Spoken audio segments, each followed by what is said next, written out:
안녕하세요, 크리에이터 A87 부르기입니다. 오늘은 제품을 구매할 때 알아두면 좋은 상식 하나를 짧게 소개해 드리려고 합니다. 바로 방수 방진에 대한 내용인데요. 얼마 전까지 등장했던 IT 제품들은 거의 대부분 방수 방진이라고 하는 기능을 하나의 장점으로 내세우고 있었습니다. 지금은 너무 당연하게도 너도 나도 할 것 없이 대부분의 장비들이 방수 방진 기능을 가지고 있어서 장점이라고 하기에는 조금 그렇고 그냥 필수 옵션처럼 되어버린 기능이 아닌가 싶기도 한데요. 그런데 그럼에도 불구하고 간혹 방수 방진을 키워드로 내세운 기기들이 종종 보입니다. 이 기기들은 단순히 방진, 방수 요 기능만 외치는 건 아니고요. IP 몇 등급이라고 조금 더 구체적으로 등급을 언급하기도 하는데요. 오늘은 이 IP 등급과 비슷한 용어인 방진, 방적에 대한 이야기도 함께 진행을 해보도록 하겠습니다. 먼저 방진은 고체에 대한 보호 정도를 의미를 합니다. 그리고 방수는 액체에 대한 보호 정도를 의미하는 것은 다 알고 계실 거라고 생각이 돼요. 방수는 다 아실 것 같으니까 구체적인 설명은 생략을 하겠지만 방진에 대해서는 오해를 하고 계시는 분들이 많아서 보충 설명을 조금 드리도록 하겠습니다. 방진을 많은 분들이 단순한 먼지로부터 보호가 되는 단계라고 생각을 하시는데 실제로 먼지 수준의 고체로부터 보호가 되는 등급은 높은 수준의 등급입니다.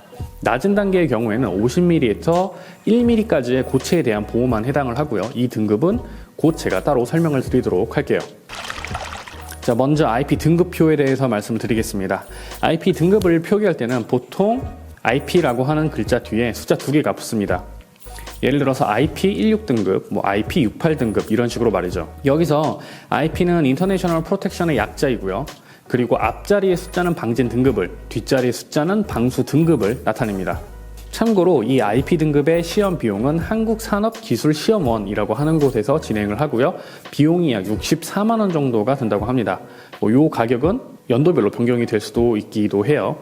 이제 다시 본 내용으로 넘어가서 방진 등급은 0단계에서부터 6단계까지, 방수 등급은 0단계에서 8단계까지 있습니다. 방진, 방적 모두 0단계 같은 경우에는 그냥 보호가 아예 되지 않는 단계를 의미를 하고요. 각 단계표 같은 경우에는 제가 하나씩 말하면은 내용이 너무 길어질 수가 있으니까 제가 정리를 해서 10초 정도만 자막을 통해서 보여드리도록 하겠습니다.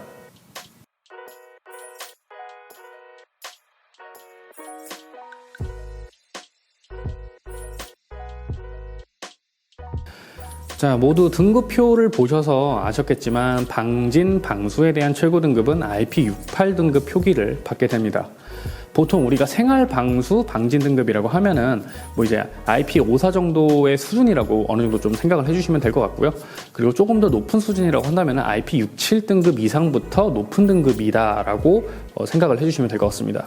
그리고 간혹 IPX5 또는 IP3X 이런 식으로 넘버링 앞 혹은 뒤에 X자가 표기된 것을 볼 수가 있는데요. 이거는 그러니까 해당 성능이 방진, 방적 이런 게 고려되지 않았거나 혹은 그런 기능이 없는 것을 말을 합니다. 쉽게 말하면 보호가 안 된다는 거예요. 추가로 방진, 방수 등급, 최고 IP68 등급을 받은 제품이라고 해서 바닷물이나 수영장 같은 곳에 막 들고 그냥 막 들어가셔서 사용하시는 분들이 계신데 그러지 않으셔야 됩니다. 이 방진, 방수 등급은 실제로 이제 실험실에서 진행한 테스트를 결과로 진행이 되는데요. 특히 방수 테스트는 온도 15도에서 35도 사이 86에서 106 정도 되는 수압을 통해서 진행이 되고요. 그리고 수압에 포함되는 이 물에는 염분이나 알코올이 없는 퓨어한 상태에서만 진행이 됩니다. 따라서 염분이 있는 바닷물이나 소독약이 다량 함유되어 있는 수영장 물은 높은 등급의 방수 기능을 가진 제품이라고 하더라도 이제 부식이 되거나 염분으로 인해서 내부에서 고장을 일으킬 수도 있으니까요. 반드시 주의하셔야 되고요.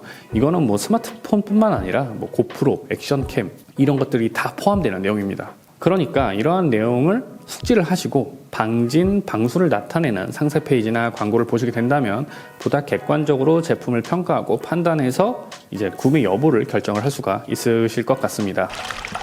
자, 그리고 방진, 방적처럼 비슷한 용어가 하나 더 있어요. 바로 방진, 방적입니다. 보통 이제 카메라 회사들이 마케팅용으로 좀 많이 활용하는 경우가 바로 이 방진, 방적이라는 텍스트인데요.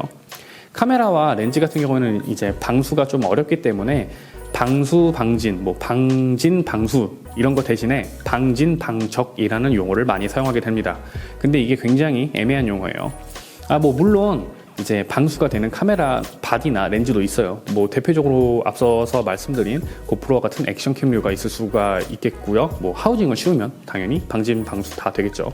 아무튼 이 방진 방적의 의미는 먼지와 물방울로부터의 보호, 이렇게 생각을 해주시면 될 것 같습니다. 이 방진은 앞서 소개드린 방진, 방수랑 같은 의미고요. 방적은 이제 물방울로부터 보호를 하는 의미인데, 이게 이제 카메라 같은 경우에는 야외에서 촬영을 하거나 혹은 비가 오는 환경 이런 곳에서 좀 촬영이 진행될 수 있다는 부분 때문에 이 기능을 상징적으로 좀 넣어둔 마케팅 용어라고 보시면 됩니다. 제가 마케팅 용어라고 이야기를 하는 이유는 이 방진 방적이 완전 무의미하다는 건 절대로 아니고요. 객관적이고 명확한 기준이 없기 때문에 마케팅 용어라고 말씀을 드리는 거예요. IP 등급 같은 경우에는 국제 표준이 있고요. 그 다음에 방진 방적은 이러한 국제 규격도 없고 카메라 제조사별로 측정하는 기준이 다 다르기 때문에 제가 마케팅 용어라고 말씀을 드리는 거예요. 그리고 국내에서는 뭐 방진 방적, 방진 방습 뭐 이런 용어로 사용되고 있고, 외국에서는 웨더 실링이라고 하는 용어를 사용하는 경우가 있습니다. 뭐 직구 구매하실 적에 이걸 좀 참고를 하시면 좋을 것 같아요. 제가 오늘 말씀드리는 뭐 방진 방적, 방진 방수 이런 내용을 말씀드리는 이유는요. 제 주변에서 이제 IP 등급을 맹신하고 제품을 고장낸 것을 본 사례가 최근에 좀 발생을 했고요. 혹시라도 이와 같은 내용을 모르고 단순히 방진 방적 또는 방진 방수 기능이라는 키워드만 보고 완벽한 뭐 방진, 방수를 생각하시는 분들도 계실 수 있을 것 같아서 따로 이렇게 영상을 제작해 보았습니다. 오늘의 내용은 여기까지입니다. 오늘의 컨텐츠가 여러분들의 스마트한 소비 생활에 조금이라도 더 도움이 되었길 바라며 영상 마치도록 하겠습니다. 지금까지 크리에이터 A87 부르기였습니다. 감사합니다.